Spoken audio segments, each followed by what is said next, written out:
പരിശുദ്ധ സ്വർണം വിശ്വസ്ത കരങ്ങളിലൂടെ JJ Gold and Diamonds, പുത്തൻപള്ളിക്ക് പിൻവശം, പള്ളിക്കുളം റോഡ്, തൃശൂർ. വടക്കാഞ്ചേരിയുടെ സിനിമാ കാഴ്ചകൾക്ക് ആവേശം പകർന്ന് 3 ദിവസങ്ങളായി നടന്ന സ്പന്ദനം രാജ്യാന്തര ചലച്ചിത്രോത്സവത്തിന് തിരശ്ശീല വീണു. സമാപന സമ്മേളനം തൃശൂർ ജില്ലാ പഞ്ചായത്ത് പ്രസിഡന്റ് മേരി തോമസ് ഉദ്ഘാടനം ചെയ്തു. മേളയുടെ ഭാഗമായി നടന്ന ഷോർട്ട് ഫിലിം മത്സരത്തിലെ വിജയികൾക്ക് ചടങ്ങിൽ പുരസ്കാരങ്ങൾ വിതരണം ചെയ്തു. സ്പന്ദനം വടക്കാഞ്ചേരിയുടെ ആഭിമുഖ്യത്തിൽ സംഘടിപ്പിച്ച രാജ്യാന്തര ചലച്ചിത്രോത്സവം സമാപിച്ചു.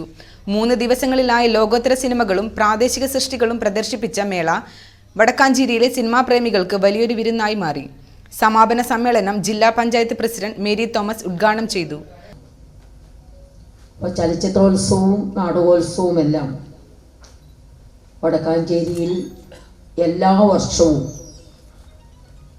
ഇതുപോലെ സംഘടിപ്പിക്കാൻ കഴിയുന്നു എന്ന് പറയുമ്പോൾ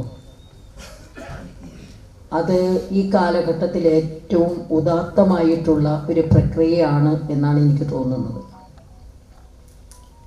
കാരണം പണ്ടത്തേതുപോലെ കാണികൾ സിനിമാ തിയേറ്ററിലേക്ക് എത്തിച്ചേരുന്നില്ല.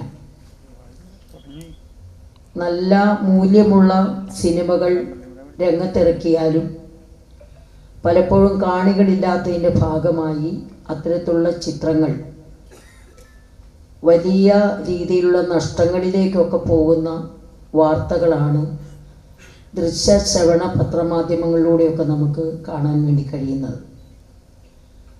അതുകൊണ്ട് തന്നെ കലാമൂല്യമുള്ള ഇന്നിൻ്റെ കേരളത്തിലും ഇന്ത്യയിലുമൊക്കെ ആവശ്യമുള്ള തീമുകൾ ഉൾപ്പെടുത്തിക്കൊണ്ടുള്ള സിനിമാ നിർമ്മാണം അത് താങ്ങാൻ കഴിയാത്തതിൻ്റെ ചെലവ് താങ്ങാൻ കഴിയാത്തതിൻ്റെ ഭാഗമായി പലപ്പോഴും അത്തരത്തിൽ ചിത്രങ്ങൾ എടുക്കുന്ന ആളുകൾ പിന്നോട്ട് പോയിക്കൊണ്ടിരിക്കുന്ന ഒരു രാഷ്ട്രീയ സാമൂഹ്യ സാഹചര്യത്തിലാണ് നമ്മൾ ജീവിച്ചുകൊണ്ടിരിക്കുന്നത്.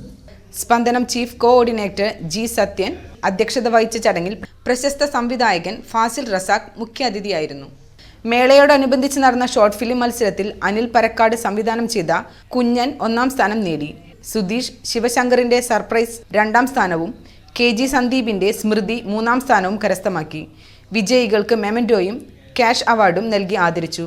തലപ്പള്ളി സഹകരണ circle union chairman NK Pramod Kumar, PK Subramanian, T Varghese, MK Usman തുടങ്ങിയവർ സമാപന ചടങ്ങിൽ സംസാരിച്ചു.